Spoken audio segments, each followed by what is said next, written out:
All right, here we are again, 426 Livingston Avenue. You can see this gutter isn't cleaned out. That's connected to the downspout. Paid Kevin Myers to clean this out, or he wanted me to pay him to clean this out. And you can see if you look, somebody reached up there and got a little handful of stuff.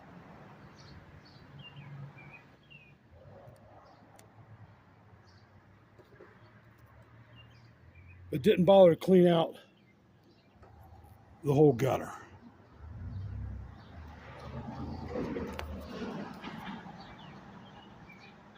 This is the third downspout out of 2 houses that I've found clogged up that Kevin Myers was supposed to have cleaned here the other day. He called me last night, said they were done, and won $690.